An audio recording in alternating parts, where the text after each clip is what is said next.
Evening friends, welcome on your YouTube channel BS academy.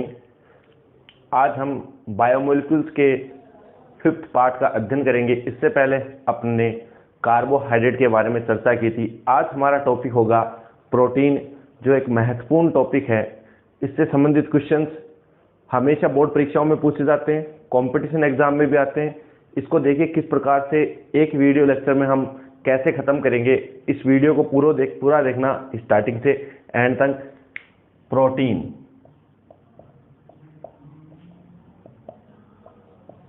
आज का जो हमारा टॉपिक है प्रोटीन। प्रोटीन जो शब्द है वो बना है प्रोटियस से। प्रोटियस जो एक ग्रीक भाषा का शब्द होता है। कौन सी भाषा का शब्द होता है? ग्रीक भाषा का शब्द होता है। और जो इसका नाम है प्रोटीन वो दिया है बर्जीलियस। बर्जीलियस वैज्ञानिक था, उसने इसका नाम दिया था 1938 में। जो प्रोटीन, जिसका अगर अर्थ देखा जाए ग्रीक भाषा में अर्थ होता है प्रोटियस। क्या होता है? प्रोटियस। और जो इसका नाम है बर्जीलियस ने दिया था 1938 में। और प्रोटियस का जो अर्थ होता है वो क्या होता है? महत्वपूर्ण, अति आवश्यक, या तो अर्थ होता है अति आवश्यक या महत्वपूर्ण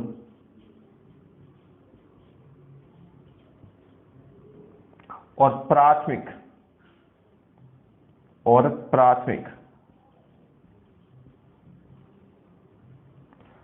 इसका जो अर्थ होता है वो होता है प्राथमिक, अति आवश्यक या महत्वपूर्ण। जो प्रोटियस आपका शब्द होता है, प्रोटीन का जहां से निर्माण हुआ है उसका अर्थ होता है प्राथमिक, यानी हमारे शरीर की वृद्धि, मरम्मत और क्रियाओं के लिए जो आवश्यक कार्बनिक पदार्थ होता है। ये किससे मिलकर बना होता है? नाइट्रोजन से, कार्बन से, हाइड्रोजन से, ऑक्सीजन से, सल्फर से। ये 5 तो इसके महत्वपूर्ण तत्व होते हैं। इसके अलावा भी इसमें पाए जाते हैं, जैसे आपके धातु भी पाए जा सकते हैं। फेरस पाया जा सकता है, कोबाल्ट पाया जा सकता है, मैग्नीशियम पाया जा सकता है। इस प्रकार से अलग अलग प्रकार की धातु भी इसके साथ पाई जा सकती है। अब प्रोटीन अति आवश्यक प्राथमिक होता है, नाम इसका बर्जीलियस ने दिया था। अब प्रोटीन क्या होते हैं? प्रोटीन के बारे में अगर चर्चा की जाए तो प्रोटीन एक क्या होते हैं? पॉलीपेप्टाइड होते हैं। क्या होते हैं? पॉलीपेप्टाइड होते हैं। पॉलीपेप्टाइड क्या होते हैं? और पॉलीपेप्टाइड जो आपका किससे बनता है? पॉलीपेप्टाइड बनता है अल्फा अमीनो अम्ल से।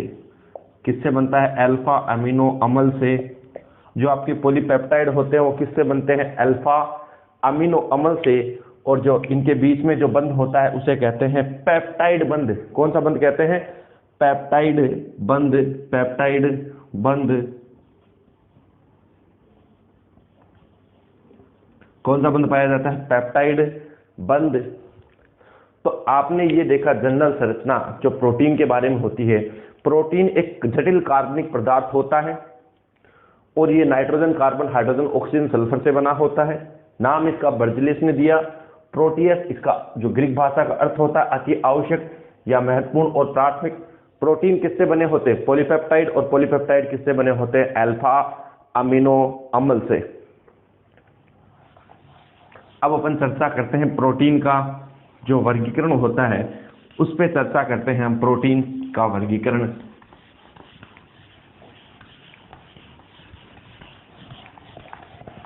उससे पहले अपन चर्चा कर लेते हैं प्रोटीन बनता कैसे है।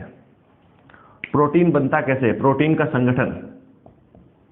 प्रोटीन का संगठन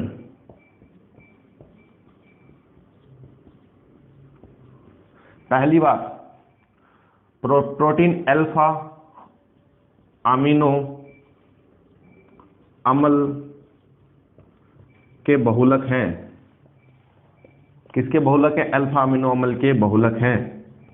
दूसरी बात, इनका अणुभार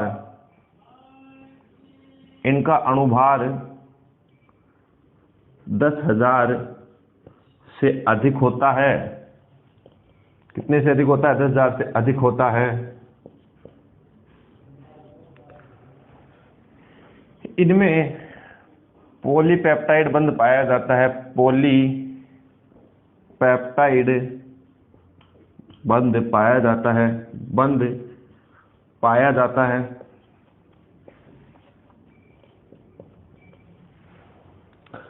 तीन मुख्य बातें थी जो इनमें अल्फा अमीनो बहुलक होते हैं, इनका अणुभार 10,000 से अधिक होता है, इनमें पॉलीपेप्टाइड बंध पाया जाता है, और एक और बात लिख सकते हो 100 से अधिक 100 से अधिक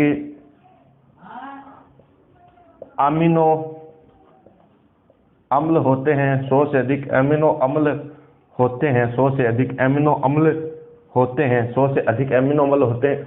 अगर प्रोटीन का संगठन देखा जाए तो ऐसे भी लिख सकते हो, ये क्या होते हैं, पॉलीपेप्टाइड। क्या होते हैं, पॉलीपेप्टाइड।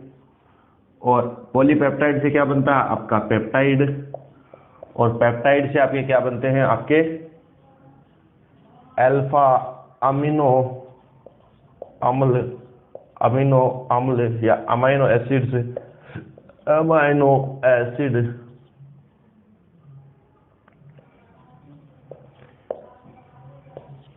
तो तीन चीजें हो गई, पॉलीपेप्टाइड से क्या बनेगा पेप्टाइड, और पेप्टाइड से क्या बनेगा अल्फा अमीनो अम्ल। ये प्रोटीन का संगठन हो गया। अल्फा अमीनो को बहुलक हैं, 10,000 से अधिक होते हैं। अब आता आपका प्रोटीन का वर्गीकरण है। प्रोटीन का वर्गीकरण,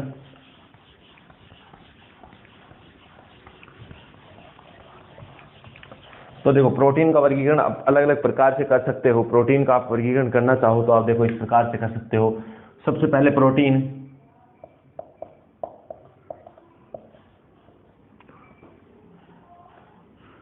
संरचना के आधार पर दो प्रकार का हो सकता है, संरचना के आधार पर, और दूसरा होता है हाइड्रोलाइसिस, अर्थात जल अपघटन के आधार पर, जल अपघटन के आधार पर, जल अपघटन के आधार पर hydrolysis. Basic on the structure, इसमें दो प्रकार का होता है, एक तो रेशेदार प्रोटीन, और दूसरा होता है इसमें जो आपका होता है दानेदार प्रोटीन, रेशेदार प्रोटीन और दानेदार प्रोटीन। और जो आपका जल अपघटन के आधार पर होता है वो दो प्रकार का होता है, साधारण प्रोटीन, और दूसरा होता है संयुग्मित प्रोटीन। और संयुग्मित प्रोटीन तीन प्रकार का होता है, संयुग्मित प्रोटीन तीन प्रकार का होता है। संयुग्मित प्रोटीन कितने प्रकार का होता है, तीन प्रकार का। कौन कौन सा, इसमें देखो क्या जुड़े होते हैं, प्रोस्टेटिक समूह जुड़े होते हैं। उसके आधार पर एक होता है आपका ग्लाइकोप्रोटीन, दूसरा होता है न्यूक्लियोप्रोटीन, और तीसरा होता है क्रोमोप्रोटीन। तीन प्रकार का होता है। किसके आधार पर, संरचना के आधार पर। साधारण प्रोटीन, रेशेदार प्रोटीन, दानेदार प्रोटीन, और ये संयुग्मित प्रोटीन। संरचना के आधार पर प्रोटीन का वर्गीकरण है, क्लासिफिकेशन ऑफ प्रोटीन। अब देखिए अगर इनकी बात की जाए, सबसे पहले अपन बात करते हैं संरचना के आधार पर।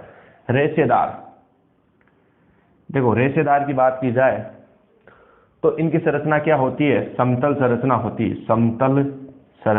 है, समतल संरचना।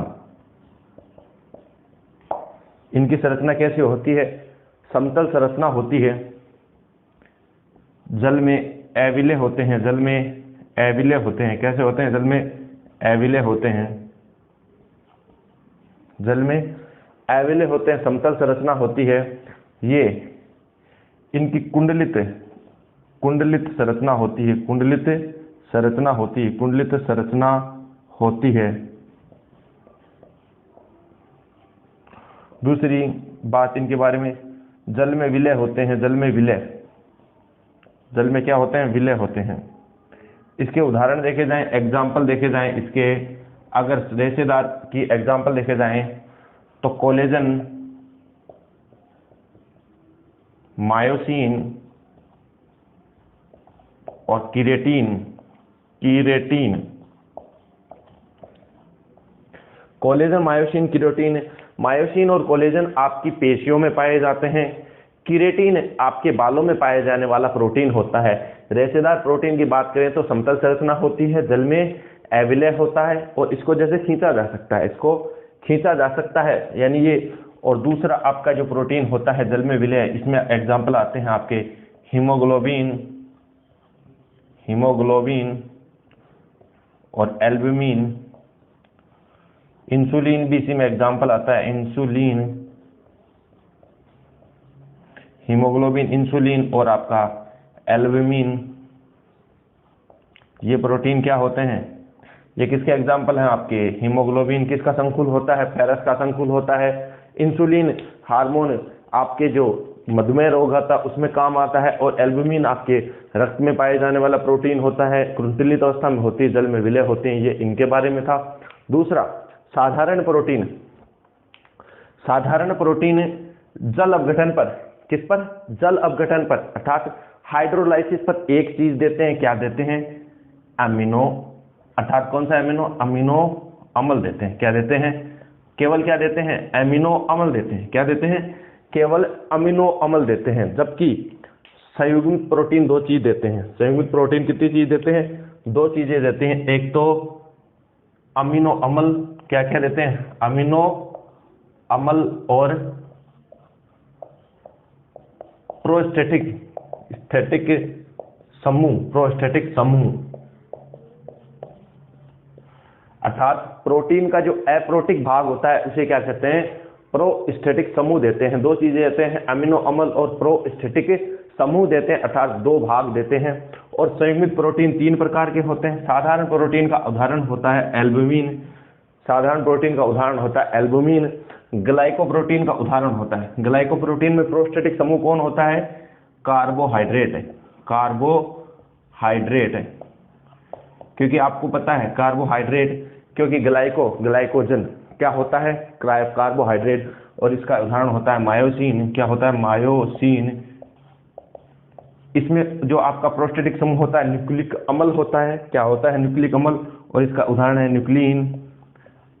इसका जो उदाहरण है वो क्या है? न्यूक्लिन। इसका उदाहरण क्या है? न्यूक्लिइन है। इसका उदाहरण न्यूक्लिइन है। क्या है? न्यूक्लिइन। और लास्ट आपका क्रोमोप्रोटीन। क्रोमो का मतलब होता है धातु, जिसमें क्या पाई जाती है? धातु पाई जाती है। और क्रोमोप्रोटीन का उदाहरण एक तो होता है आपका हीमोग्लोबिन, हीमोग्लोबिन। और दूसरा एग्जाम्पल आता है क्लोरोफिल, क्लोरोफिल। और आप लोगों को याद होना चाहिए हीमोग्लोबिन में कौन सी धातु पाई जाती है?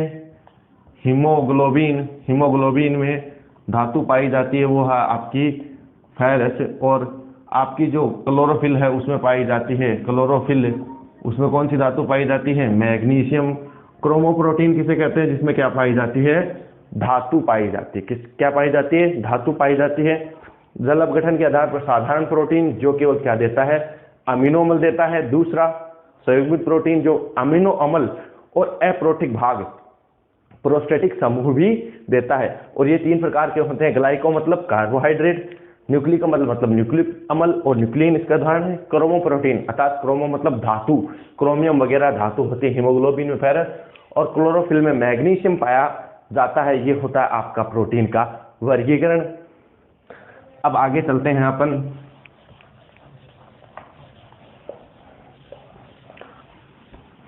प्रोटीन बनता किससे है? प्रोटीन बनता है एमिनो अम्ल। अब अपन बात करते हैं अल्फा एमिनो अम्ल। अब अपनी चर्चा को अपन लेके चलते हैं बहुत ही अच्छे टॉपिक, बहुत ही इंटरेस्टिंग टॉपिक पे लेके चलते हैं, जो है आपका टॉपिक है एमाइनो एसिड। एमाइनो एसिड अर्थात एमिनो अम्ल, एमिनो एसिड या एमाइनो अम्ल। तो एमिनो एसिड किसे कहते हैं? देखो एमिनो एसिड में दो समूह पाए जाते हैं। पहली बात तो एमिनो एसिड की संरचना कैसी होती है? एमिनो एसिड में दो समूह पाए जाते हैं। कौन कौन? एक तो COH ग्रुप और दूसरा पाया जाता है NH2 ग्रुप। ये होता है सार्य। क्या होता है? सार्य। और ये होता है आपका अम्लीय। दो समूह पाए जाते हैं, एक होता है अम्लीय और एक होता है क्षारीय। एक होता है क्षारीय, एक होता है अम्लीय, COH और NH2। दो ग्रुप पाए जाते हैं और इनकी जो साधारण संरचना होती है वो इस प्रकार से होती है, CnH2 C double bond OH। ये इस प्रकार से इनकी साधारण संरचना होती है, साधारण संरचना होती है इनकी ये इस प्रकार से कि ये है आपका अल्फा अमीनो अम्ल। कौन सा अमीनो अम्ल है? अल्फा अमीनो अम्ल है, अल्फा अमीनो अम्ल है। क्योंकि जो आपका प्रोटीन है वो किसका बहुलक होता है? अल्फा अमीनो अम्ल का बहुलक होता है। और इसमें क्या पाया जाता है? अल्फा अमीनो अम्ल का बहुलक होता है। प्रोटीन जो आपका होता है वो किसका बहुलक होता है? अल्फा अमीनो अम्ल का बहुलक होता है। और किससे बनता है? पॉलीपेप्टाइड से बनता है। किससे बनता है? पॉलीपेप्टाइड से बनता है। आगे चलते हैं अपन अमीनो अम्ल का क्लासिफिकेशन देखते हैं। किसका क्लासिफिकेशन देखते हैं? अमीनो अम्ल का क्लासिफिकेशन देखते हैं। अमीनो अम्ल का अपन क्लासिफिकेशन देखेंगे तो बहुत ही अच्छी बात है। ये 4 प्रकार का तो वैसे हो सकता है, अल्फा, बीटा, गामा और लैम्डा। अल्फा का मतलब, बीटा का मतलब और गामा का मतलब मैं आपको बता देता हूं। देखिए, जब अल्फा कार्बन पर क्या जुड़ा हो? अल्फा कार्बन पर NH2 समूह, अल्फा कार्बन पर क्या हो? NH2 समूह। जैसे एग्जाम्पल है ग्लाइसिन। ग्लाइसिन में आपका होता है CH C double bond OH और NH2। ये आपका ग्लाइसिन है। ये आपका कौन सा समूह है? ग्लाइसिन है। इसमें देखिए ये क्या है? आपका अल्फा कार्बन। कौन सा कार्बन है? COH से जुड़ा हुआ अल्फा कार्बन। और अल्फा पे क्या जुड़ा हुआ है? NH2 समूह। तो उसको क्या कहते हैं? Alpha amino acid. कौन सा एमिनो एसिड कहते हैं? अल्फा। अगर बीटा पे जैसे ऐसे होता CH2 C double bond OH और यहाँ पे क्या जुड़ा होता? NH2 जुड़ा होता, तो ये क्या होता? अल्फा। और ये क्या होता? बीटा। ये अमीनो एसिड कौन सा होता? बीटा। अगर गामा की बात की जाए तो CH2 C double bond OH, CH2 और CH2 NH2 इस टाइप से होता, तो ये क्या हो गया? अल्फा, बीटा और ये हो गया आपका गामा। और ये गामा और लैम्डा की बात की जाए तो इसी प्रकार से आप लिख सकते हो C double bond OH, CH2 CH2 CH2 CH2 और NH2। ये है आपका लैम्डा। और अल्फा, बीटा, गामा और लैम्डा, ये आपकी बात की जा रही है गामा और लैम्डा। अब देखिए, अगर अल्फा पे जुड़ा हो तो अल्फा एमिनो एसिड, बीटा पे जुड़ा हो तो बीटा एमिनो एसिड, और गामा पे जुड़ा हो तो गामा एमिनो एसिड, और लैम्डा पे जुड़ा हो तो लैम्डा एमिनो एसिड की बात की जाए। और अपन जो पढ़ते हैं वो कौन सा पढ़ते हैं? अल्फा एमिनो एसिड पढ़ते हैं। कौन सा एमिनो एसिड पढ़ते हैं? अल्फा एमिनो एसिड पढ़ते हैं। अपन चर्चा करेंगे अल्फा अमीनो एसिड की। जो इसका सामान्य सूत्र होता है, जो इसका सामान्य सबसे पहला सूत्र आता है वो किसका होता है? ऐसा होता है इसका सामान्य सूत्र CH2 C double bond OH होता है। ये आपका सामान्य सूत्र होता है किसका? अल्फा अमीनो एसिड का। क्योंकि अल्फा पोजीशन पे क्या लगा हुआ है? NH2 समूह लगा हुआ है। अल्फा पोजीशन पे क्या लगा हुआ है? NH2 समूह अल्फा पोजीशन पे लगा हुआ है। इसे अल्फा अमाइनो एसिड कहते हैं। अमाइनो एसिड कहते हैं, अल्फा अमाइनो एसिड कहते हैं। ठीक है, alpha amino acid. Amino acid में दोनों ग्रुप पाए जाते हैं, COH और NH2। अब इसका एक और वर्गीकरण हो सकता है, वो और देख लीजिए आप। संख्या के आधार पर, संख्या के आधार पर, संख्या के आधार पर देखो 3 प्रकार का हो सकता है। संख्या के आधार पर COH और NH2 समूह के संख्या के आधार पर पहला हो सकता है अम्लीय, दूसरा हो सकता है क्षारीय और तीसरा हो सकता है उदासीन। कैसा? उदासीन। बहुत ही आसान, तीनों को समझना। अम्लीय, क्षारीय और उदासीन तीनों को समझना बहुत ही आसान चीज है। संख्या के आधार पर प्रोटीन का वर्गीकरण अम्लीय, क्षारीय और उदासीन। उदासीन में क्या होगा? NH2 समूह की संख्या किसके बराबर होगी? COH के बराबर होगी। NH2 समूह की संख्या किसके बराबर होगी? COH के बराबर होगी। क्षारीय में NH2 समूह की संख्या किससे ज्यादा होगी? COH से ज्यादा होगी। किससे ज्यादा होगी? COH से ज्यादा होगी। अम्लीय में क्या होगा? COH समूह की संख्या किससे ज्यादा होगी?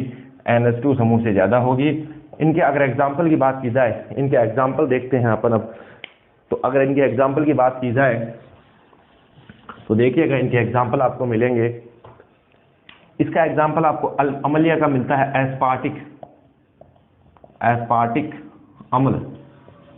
एस्पार्टिक अम्ल का फॉर्मूला होता है C double bond OH CH2 CH NH2 C double bond OH। अब इसमें आप फॉर्मूले में आप देख सकते हैं कितने COH समूह हैं, 2 COH समूह हैं, 1 और 2। तो ये कैसा हो गया, अम्लीय। कैसा हो गया, अम्लीय। उसी प्रकार से एस्पार्टिक अम्ल की बात करते हैं तो ये होता है, और गुल्टेमिक अम्ल की बात करते हैं, गुल्टेमिक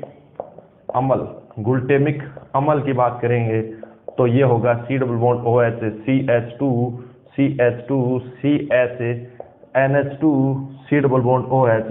इसमें भी 2 क्या है, COH समूह है। तो ये भी कौन सा एमिनो एसिड है, अम्लीय एमिनो एसिड है। अब आगे चलते हैं, अपन बात करते हैं, अपन किस पे बात करेंगे, अब अपन बात करेंगे उदासीन की। उदासीन का एग्जाम्पल लेंगे तो NH2 और COH क्या होगी, संख्या में बराबर होगी। उदासीन का सबसे शॉर्ट एग्जाम्पल होता है ग्लाइसिन का एग्जाम्पल देखा जाए तो CH2 C double bond OH और NH2, ये ग्लाइसिन। दूसरा इसका एग्जाम्पल होता है एलीन। उसकी बात की जाए तो CH3 CH NH2 C double bond OH। तो ये भी एक किसका एग्जाम्पल है, एलीन। वैलिन, ल्यूसीन, आइसोल्यूसीन सभी किसके एग्जाम्पल होते हैं, उदासीन के एग्जाम्पल होते हैं। और अगर क्षारीय की बात की जाए, क्षारीय में NH2 समूह ज्यादा होता है और क्षारीय के उदाहरण है आर्जिनिन, हिस्टडीन और आपका एक और होता है ल्यूसीन, लाइसिन। ये किसके एग्जाम्पल होते हैं, आपके जो सारे अमीनो एसिड के होते हैं। अब अमीनो एसिड के भौतिक गुणों की बात करते हैं, या प्रोटीन की भौतिक गुणों की बात करें। प्रोटीन के भौतिक गुणों की बात करते हैं अपन, किसकी बात करते हैं, प्रोटीन के भौतिक गुणों की बात करते हैं। प्रोटीन के भौतिक गुण,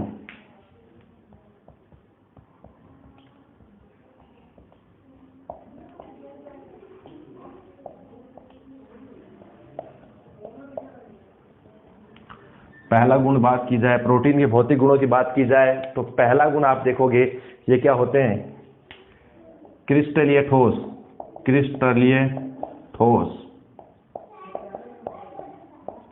दूसरा जल में विलय होते हैं,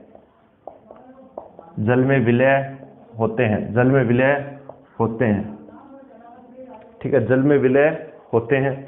इनके बारे में जो 2 फैक्टर हैं वो 2 पॉइंट आपको जरूर याद रखने चाहिए। 2 पॉइंटों के बारे में अपन चर्चा करते हैं। वो पॉइंट होते हैं, देखो इनके, एक तो होता है इनका ज्विटर आयन,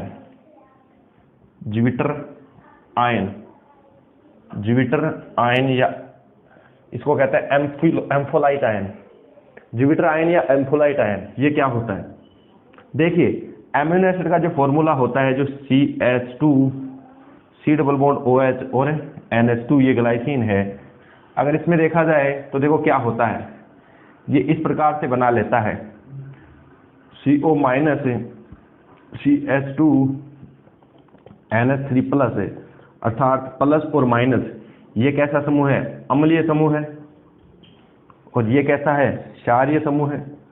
तो ये क्या बना लेता है, एम्फिलाइट। इसे क्या कहते हैं, इस आयन को क्या कहते हैं, ज्विटर आयन, अर्थात प्लस और माइनस दोनों उपस्थित होते हैं, उसको क्या कहते हैं, ज्विटर आयन। क्योंकि एक प्लस होता है और एक माइनस होता है, NH3 की तरफ आ गया और एक CO उधर चला गया, इसको क्या कहते हैं, ज्विटर आयन। द्विध्रुव आयन को क्या कहते हैं, ज्विटर आयन, एम्फोलाइट आयन। अर्थात ये क्या होता है, उभयधर्मी होता है। कैसा होता है, उभयधर्मी होता है। अगर एक बात और की जाए, एक पॉइंट और है इनके बारे में जो आपको याद रखना है, समविभव बिंदु, या इसको कहते हैं आइसो इलेक्ट्रिक पॉइंट, समविभव बिंदु।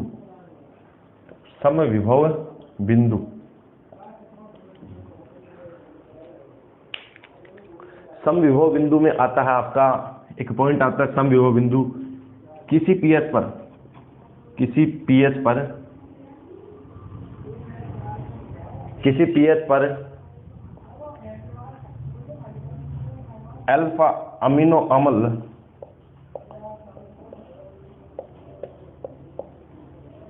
किसी भी इलेक्ट्रोड की ओर गति नहीं करते, इलेक्ट्रोड की ओर गति नहीं करते हैं, इलेक्ट्रोड की ओर गति नहीं करते हैं, उस बिंदु को, उस पीएच या बिंदु को समविभव बिंदु कहते हैं, समविभव बिंदु कहते हैं। अर्थात समविभव बिंदु किसे कहते हैं?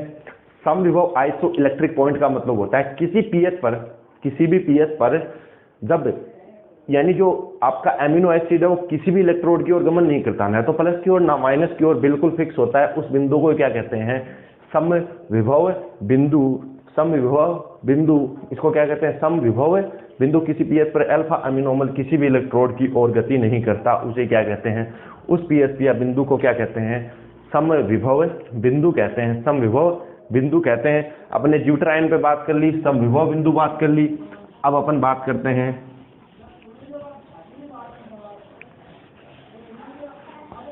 जो प्रोटीन में बंद होता है, किसकी बात करेंगे अपन? पेप्टाइड बंध की। किसकी बात करते हैं अपन? पेप्टाइड बंध की। पेप्टाइड बंध की बात करते हैं अपन, बात करते हैं पेप्टाइड बंध की। ये क्या होता है? देखो, पेप्टाइड बंध किसमें पाया जाता है? एमिनो एसिड में कौन सा बंध पाया जाता है? पेप्टाइड बंध पाया जाता है। अब वो कैसे बनता है वो देखिए आप। और पेप्टाइड बंध 2 एमिनो एसिड में बनेगा। जैसे मान लीजिए अपन ग्लाइसिन जोड़ दें यहाँ पे NH2 CH2 C double bond OH, ये आपका एक एमिनो एसिड था, ठीक है। इसकी साइड अपन दूसरा एमिनो एसिड लाते हैं, यही अगर ये NH2 CH2 C double bond OH है, ये दूसरा अपने एमिनो एसिड लाए, कौन सा एसिड लाए? दूसरा।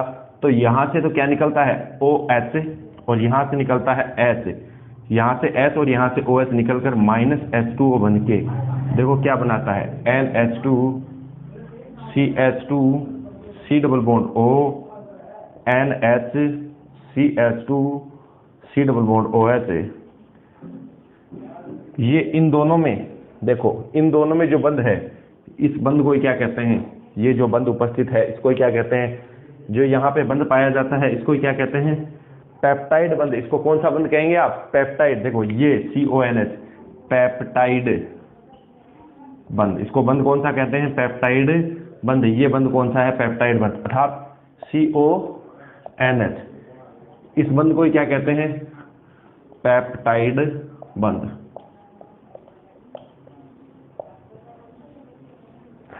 अगर इससे आप जोड़ते रहेंगे आगे से आगे तो आपका क्या बनेगा? पेप्टाइड बंध होता है ये बंध, पेप्टाइड बंध बनेगा। इसके आगे आप जोड़ते रहेंगे, इससे आगे से आगे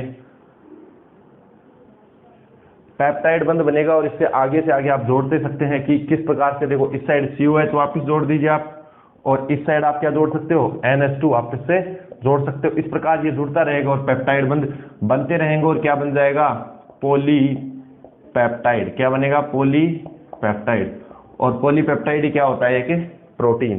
क्या होता है? पॉलीपेप्टाइड ही प्रोटीन होता है, पॉलीपेप्टाइड का बहुलक होता है, और इसको क्या कहते हैं? पेप्टाइड बंध।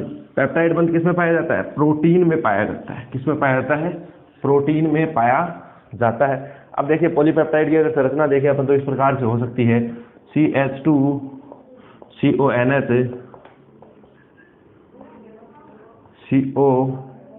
CH2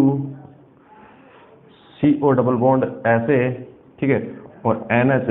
इस प्रकार से ये एक बहुलक होता है, इसको कहते हैं N, पॉलीपेप्टाइड। इसको कहते हैं पॉलीपेप्टाइड। क्या कहेंगे इसको? पॉलीपेप्टाइड। और पेप्टाइड बंध पाया जाता है। अमीनो अम्ल में कौन सा बंध पाया जाता है? पेप्टाइड बंध पाया जाता है। अब आगे देखते हैं अपन, देखो आसानी से समझने की कोशिश करेंगे किस प्रकार से प्रोटीन बन सकता है। प्रोटीन कैसे बनता है? अल्फा अमीनो एसिड बनते हैं, वो मिलकर क्या बनाते हैं? पेप्टाइड, और पेप्टाइड मिलकर क्या बनाते हैं? पॉलीपेप्टाइड। पॉलीपेप्टाइड। देखो प्रोटीन पॉलीपेप्टाइड, पॉलीपेप्टाइड से क्या बनता है, पॉलीपेप्टाइड से आपको क्या बनेगा, पेप्टाइड, और पेप्टाइड से क्या बनते हैं, एमिनो अम्ल, अमीनो अम्ल, और पॉलीपेप्टाइड ही क्या क्या होते हैं, प्रोटीन। और प्रोटीन के लिए देखो कंडीशन होती है, एक तो उनका अणुभार कितना होना चाहिए, 10,000 अणुभार होना चाहिए, और 100 से अधिक 100 से अधिक 100 से अधिक